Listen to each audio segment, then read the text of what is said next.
सारे ही प्रोग्राम इकट्ठे किए से सैन कौसर समरीन सैन दे इकट्ठे मैं उन्होंने को ख्वाजा फरीद सिंह दे इन शेरे नाल सदेसा तति थी जोगण चौधार फिरा तति थी जोगण चौधार फिरा हिंद सिंध पंजाब ते माड़ फिरा सुंज बर ते शहर बाजार फिरा मता यार मिलम कहीं सांगे सबब सैन Kausar Samreen station director radio Pakistan Multan.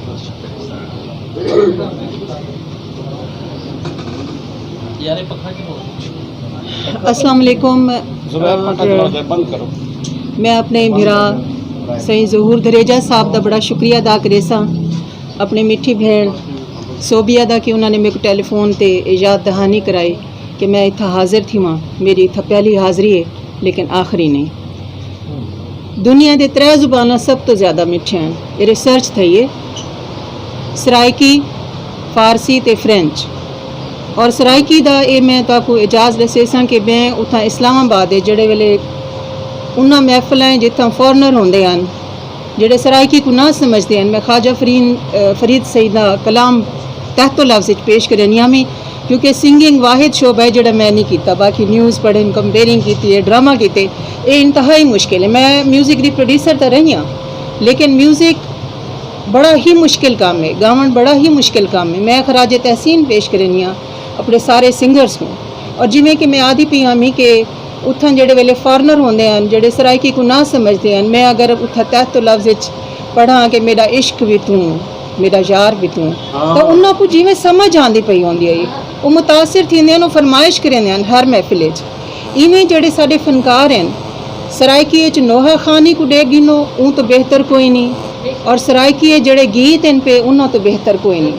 और शफाउल्लाह सही को मैं खुद सामने बह के डिठा सुना और उन्होंने आइटम्स में नैट ते गुलेनी आमी क्योंकि बहसीत ब्रॉडकास्टर उन्होंने नगमियां की बहुत ज़्यादा फरमाइश आती आई और उन्होंने जोड़े नगमे हैं बाज़ औकात लोग एक दूजे को डेडिकेट इन गालों करेंगे कोई सनिया देवने दिल की गाल करनी है बे फलाने को डेडिकेट कर दो तो मैं इन्हों को सामने बह के सुना लेकिन इन्होंने जोड़े नगमे में अखी बंद करके सुनती आमी तो मेरे को लगता है कि बड़े सगीर इन्हों के मुकाबले ते आज के दौरे गावन वाला कोई कह नहीं।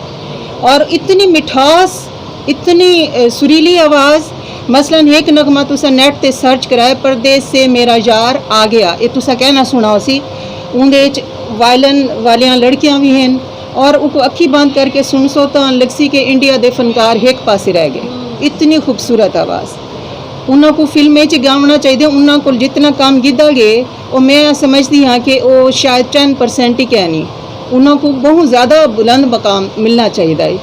लेकिन अल्लाह के नज़दीक उन्होंने मकाम इतना बुलंद है कि उन्होंने वफात अशूरा वाली डिमार थे। अशूरा की डिमार जड़े वेले शोहदाए करबला की याद असल सारे प्रोग्राम करेंदे पे से तो उन डिमार अस डायरैक्ट इन्हों की याद प्रोग्राम ना कर सकते असे।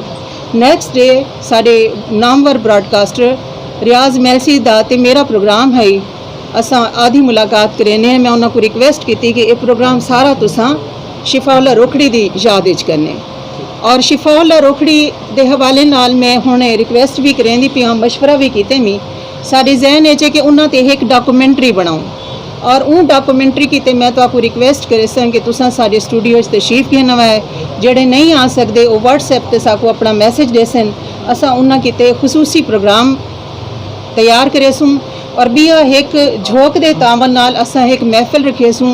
साडे नवे स्टूडियो बन गए तुसा आते देखो कोरिया के तावन नाल और रेडियो पाकिस्तान मुल्तान जिवें कि वसेब की खिदमत हमेशा बहुत ज़्यादा मुतहरिक है पिया तो असा बजा दे रोखड़ी एक प्रोग्राम रखे सूँ महफिल जिंदे विच सिर्फ उन्होंने गाए हुए नगमे साडे फनकार गासन और झोंक दे नाल मैं रिक्वेस्ट करे सा कि साडे नाल तुसा तावन कराए। साडे सैमीनार पहली महफिल उन्होंने हवाले नाल सजसी और बई गल मैं ये करा कि बिलाशुबा बख्शा हुआ बंदा है क्योंकि उन्होंने नाता जिमें कि बचपन गाए मैं उन्होंने नेट ते सर्च किए मैं तुसा देखो मीठा मीठा है मेरे मोहम्मद का नाम वो नात उन्होंने गाई है और जेड़ा दिल दा साफ होवे मैं आदि हाँ कि उनके दिल च एक आबाद होंदे खुदा वो तसव्वुफ वाला बंदा है पिया सूफी होंदे सारे सारे शायर सारे सारे अदीब सारे सारे फनकार ये सूफी हैं और तसव्वुफ ते यकीन करेंदन तसव्वुफ साको आदे आज कुजा मदाम चिरा मदाम कुजा मीरम।